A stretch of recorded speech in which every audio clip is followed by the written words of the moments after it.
दोस्तों चेहरे पर ग्लो चाहिए और बहुत सारे प्रयास करने के बाद भी, बहुत सारे डीआईवाई ट्राई करने के बाद भी आपके चेहरे की जो चमक है वो बिल्कुल भी आने का नाम ही नहीं ले रही है। अब आप सोच रहे हो कि चलो कोई प्रोफेशनल ट्रीटमेंट ट्राई करते हैं जो महंगा तो होगा लेकिन शायद आपको रिजल्ट्स मिल जाए। तो मैं आपको ये बोलना चाहूँगा कि कोई भी प्रोफेशनल ट्रीटमेंट कराने से पहले एक बार घर में किए जाने वाले इस फेशियल को ट्राई कर लीजिए।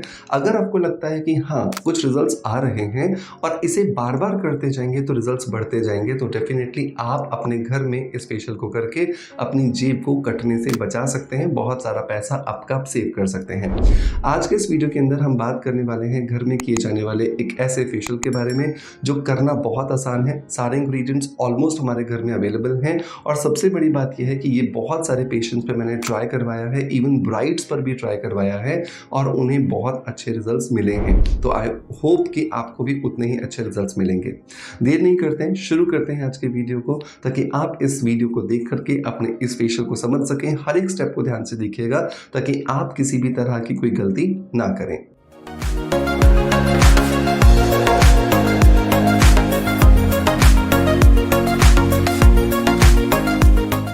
दोस्तों इस फेशियल को करने के लिए सबसे पहला जो स्टेप होने वाला है वो है क्लिनजिंग का स्टेप। क्लिनजिंग एक बहुत ही ज़्यादा इंपॉर्टेंट स्टेप होता है क्योंकि इसी के अंदर बेसिकली हमारे फेशियल की फाउंडेशन होती है। क्योंकि अगर आपने चेहरे को अच्छे से साफ नहीं किया है तो आप ऊपर से कुछ भी लगा लीजिए, वो आपकी स्किन पर काम नहीं करेगा। तो क्लिनजिंग करने के लिए यहाँ पे हम दो इंग्रेडिएंट्स का इस्तेमाल करने वाले हैं। हम यहाँ पर लेंगे बहुत अच्छे से तरीके से पके हुए पपीते का, मतलब जितना ज़्यादा आपका ये पका हुआ होगा, एकदम गला हुआ होगा, उसके अंदर उतना ज़्यादा पैपीन एंजाइम होगा। और पैपीन एंजाइम ये साइंस ने प्रूव कर दिया है कि हमारी टैनिंग को रिमूव करने में, हमारे पोर्स को रिफाइन करने में, हमारी स्किन की इलास्टिसिटी को बढ़ाने में हमारी बहुत ज़्यादा मदद करता है। इस एक टुकड़े के अंदर आप इसको पहले तो मैश कर लोगे और इसके अंदर आप थोड़ा सा दूध ऐड कर लोगे। दूध के अंदर होता है लैक्टिक एसिड जो स्किन को प्योरीफाई करने में और रिफाइन करने में आपकी मदद करता है। अब इस कॉम्बिनेशन से, मतलब पपीते और दूध के कॉम्बिनेशन से आपको अपने चेहरे पर 10 मिनट के लिए मसाज करनी है। जब आप मसाज कर रहे हो तो ये ध्यान रखो कि आपके स्टेप्स जो हैं वो हमेशा अपवर्ड होने चाहिए और आउटवर्ड होने चाहिए। जितना आप अपवर्ड और आउटवर्ड मसाज करोगे आपकी स्किन पे जो सैगिंग आने की जो चांसेस होते हैं वो बहुत ज़्यादा मिनिमलिस्टिक हो जाते हैं और आपको बहुत अच्छे रिजल्ट्स यहाँ पर मिलते हैं। दूसरे स्टेप पर चलते हैं, मतलब आपने मसाज किया, इसे वॉश कर लिया। वॉश करने के बाद जो दूसरा स्टेप आता है दोस्तों वो आता है स्टीम का स्टेप। स्टीम क्यों ज़रूरी है? ताकि स्किन के ऊपर जमा जितने भी ब्लैक हेड्स हैं, वाइट हेड्स हैं, डेड सेल्स हैं, वो सारे के सारे सॉफ्ट हो जाएं और आप अपनी स्किन पर बिना किसी प्रेशर को क्रिएट किए स्किन को गहराई तक साफ कर सको। स्टीम देने के लिए जो नॉर्मल स्टीमर्स आते हैं हम बिल्कुल वैसे तरीके से स्टीम नहीं देंगे। हम इस्तेमाल करेंगे यहाँ पे हॉट कॉम्प्रेस का। हॉट कॉम्प्रेस मतलब आपको एक बर्तन में पानी को उबलते हुए लेना है और इसके अंदर एक टॉवल डिप करना है, उसे स्क्वीज़ कर लीजिए।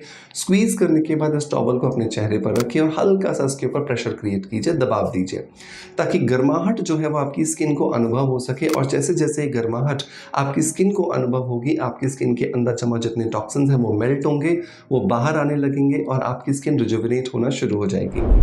4 से 5 बार आपको इस प्रोसेस को रिपीट करना है ताकि अच्छे से स्किन के जो पोर्स हैं वो रिफाइन हो जाए।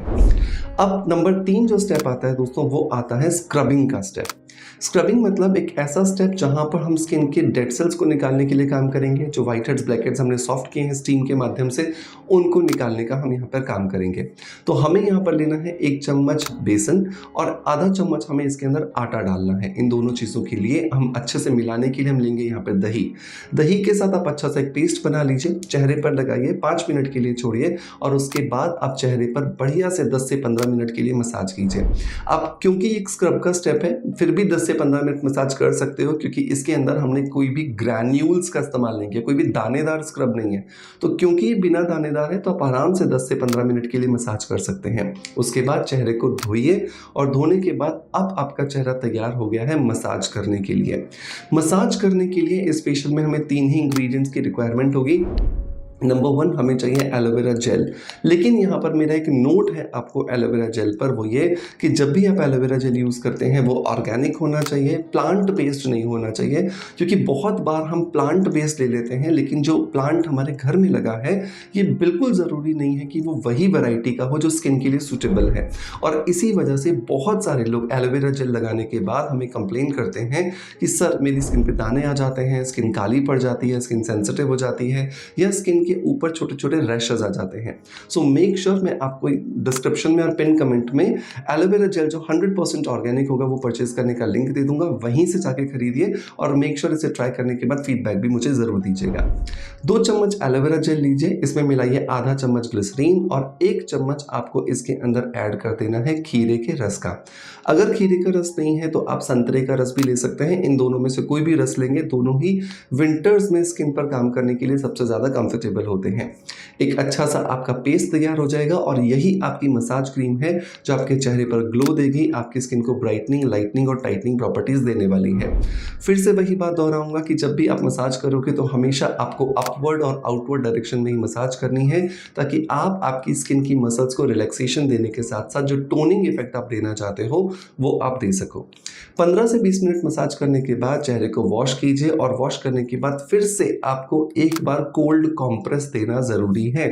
कोल्ड कॉम्प्रेस इसलिए ज़रूरी है क्योंकि जो भी इंग्रेडिएंट्स आपने डाले हैं, बाई चांस अगर आपकी स्किन उससे एलर्जिक है तो कोल्ड कॉम्प्रेस देने से वो इंग्रेडिएंट्स पोर्स में जाने की बजाय अब बाहर आ जाएंगे, रिजल्ट्स आपको मिलेंगे, लेकिन वो किसी भी तरीके का साइड इफेक्ट आपकी स्किन पर क्रिएट नहीं करेंगे। कोल्ड कॉम्प्रेस कैसे देना है मैंने स्टेप नंबर 2 में आपको बताया हुआ है।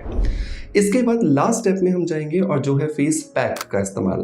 फेस पैक बनाने के लिए हमें यहाँ पे 4 इंग्रेडिएंट चाहिए। पहला इंग्रेडिएंट होगा 1 चम्मच शहद। शहद जो है उसके अंदर बहुत सारी ह्यूमिडिटेंट प्रॉपर्टीज होती है, ड्राइनेस नहीं आती है स्किन के ऊपर। नंबर 2 आधा चम्मच बेसन। नंबर 3 आधा चम्मच हमें यहाँ पे चाहिए मसूर की दाल का पाउडर। और नंबर 4 चाहिए ज़रूरत के हिसाब से कच्चा दूध।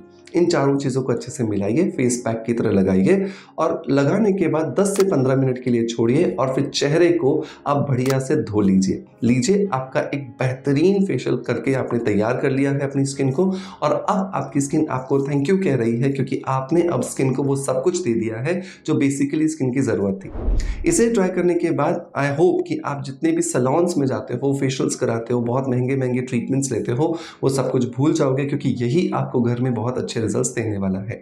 इसे ट्राई करने के बाद कमेंट्स के माध्यम से अपना फीडबैक हमें ज़रूर दीजिएगा, ताकि हमें पता चले कि जो हम आपके लिए एफर्ट्स डालते हैं वो आपके लिए कितना काम करते हैं।